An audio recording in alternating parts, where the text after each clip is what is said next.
Monday, September 22nd, 2025. Sanjay Samuels, a 13-year-old freshman, was on his way to school, walking through Cambria Heights in Queens, New York. It was 8:30 in the morning when he got shot in the fucking head.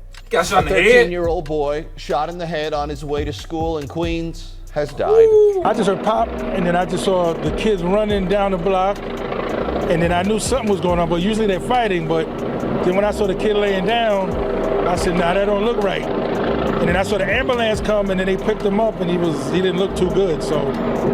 But they fight every day. Every day they out here. You know, you got the little gang members and the little kids fighting. Left brain dead in the parking lot of a Dunkin' Donuts near the intersection of Linden and Springfield Boulevard, teens would scatter as the single gunshot was followed by screams and sirens. Sanjay would be rushed to a children's hospital, alive but unresponsive. And if a 13-year-old getting head tapped on his way to school wasn't enough, wait until you hear who did it and how it was done. Oh, that's crazy. The NYPD would release a still image of the suspect seen wearing a backpack and holding a pistol with the hammer cocked back. The shooter would be identified by his high school principal as 16-year-old Jason Sykes. Investigators would learn Sykes went by the nickname Flex. On that Monday, Flex rode up on a Razor scooter, confronting a group of teens. Witnesses describe yelling back and forth, then the teens appearing to disperse when Flex pulled his gun. Getting back on the scooter, the teens thought Flex was just flexing and wasn't gonna shoot, so they started yelling at him again, essentially provoking him. Why y'all playing Flex with would walk back up, and that's when him and Sanjay exchanged blows, fighting in the parking lot. Why did you fight somebody with a turned gun? to a brawl, and Flex would fire into Sanjay's head, sending everyone running. It's unclear if Flex scooted away from the scene, but at one point a witness would try to stop him, pleading with him to surrender and hand over the gun. Flex refused and then went as far as asking the witness for a ride away from the area. The witness obviously refused, but would ask Flex for his sweatshirt, and in that moment, Flex probably thought dude was trying to help him change his appearance to get away, but in reality, the quick-thinking witness wanted a key piece of evidence.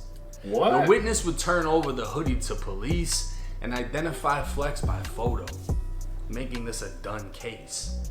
The hoodie has his DNA on it. You gave somebody your hoodie? Wearing while holding a pistol before blowing brains. And that hoodie was turned over by a witness who identified him as the shooter. The NYPD had plenty probable cause, but one probable problem. Flex got away.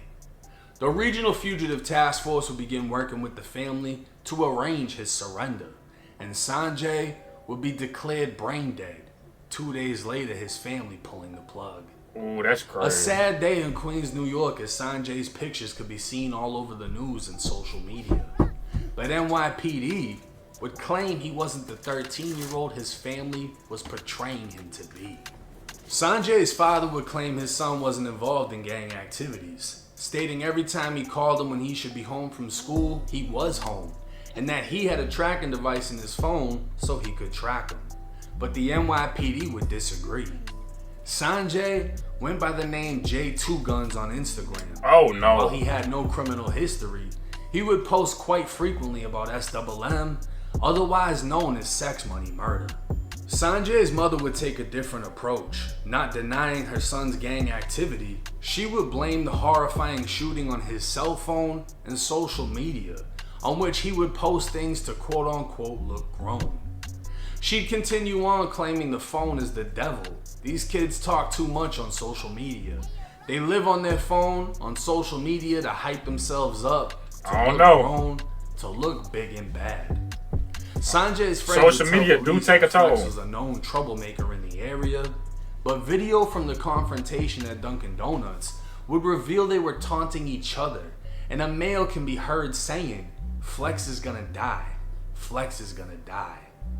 Flex was known to police, having been arrested at just 14 for robbery and 13 for gang assault. On Friday, September 26th, 16-year-old Jason Sykes, aka Flex, turned himself into police. And today, The day this video drops, he will face the courts and face charges of murder and criminal possession of a weapon. While his age will legally spare him from a life sentence, his actions may end with decades in prison. And this is the exact reason why. Because 13-year-olds are losing their lives to 16-year-olds who are throwing away their lives. That's crazy. All under the structure of SWM's founder, Pistol Pete, who is serving a life sentence plus 105 years in ADX, the dungeon of the federal prison system. Don't be next. Now I want to make it clear, the way that I say things, the way that I title my videos, it isn't meant to be disrespectful, but I understand the power of shock value. And the fact that I can reach the youth that I want to reach with these videos and messages by giving them something that's going to quickly get their attention. Now you can take this argument in multiple directions. The father saying, when I call him to see if he's home, he's home. Well, why aren't you home? Why aren't you there to see what he's doing? Why aren't you looking on his social media to see the proof that he is, involved in gang activity? Yeah, The parents mom, be she more knew he was involved on, in your instead kid's of life. blaming herself and the father, holding themselves accountable, blaming the son for entertaining the gang. You don't know what they doing outside. She decided to blame the phone. Something that can't be held accountable. I don't agree with that. Because as a parent, you should have the power to take away the phone. Take away the social media. You can't control what he does when he leaves the house, but if he's doing things in the house to portray to be something that he's not outside of the house, you can attack that. You have to attack that. You can't play dumb and play victim when your kid is pretending to gangbang. I don't believe that he was out there doing crazy shit. He was 13 with no criminal history, but he was portraying to be something badder than he was. And this is what happens. A 16-year-old who thinks the 13-year-old is badder than he is pulls up on a fucking scooter with a gun. And when the fight pops off, he pops off and hits him in the head. Now, like I said, because of his age, the 16-year-old will legally get spared from a life sentence, but in New York, you can still get hit with 45, 55, 75 years. You just can't have the word life. And truth be told, this is the whole reason that people are saying, yo, leave the gang shit alone.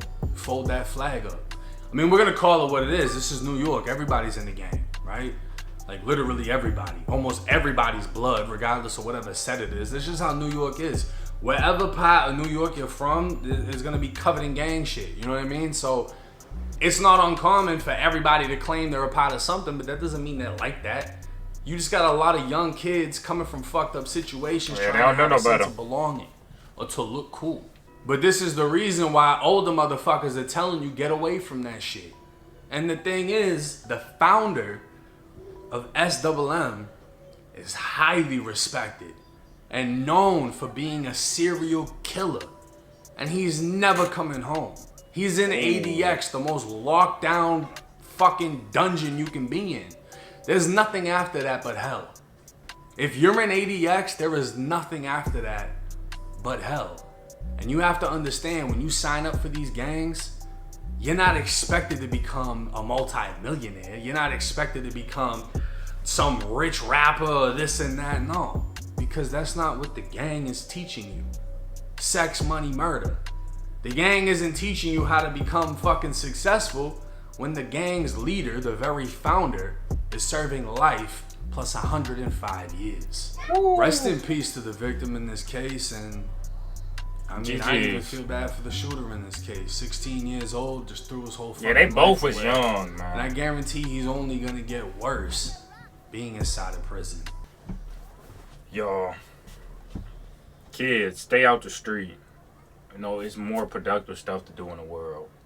You can play basketball, football, get in any sports. You could be content creators, YouTubers, streamers, whatever you want to be in life. Just, you ain't got to be no street person. Like, stop, everybody be glorifying the streets. Stop trying to live up what everybody wants you to be. Be who you want to be. That's all I got to say. Both these situations is horribly, horribly sad. That's crazy. This stuff happen every day. it's only gonna get worse. But I just hope every young person, like, just try to change, try to be their own person.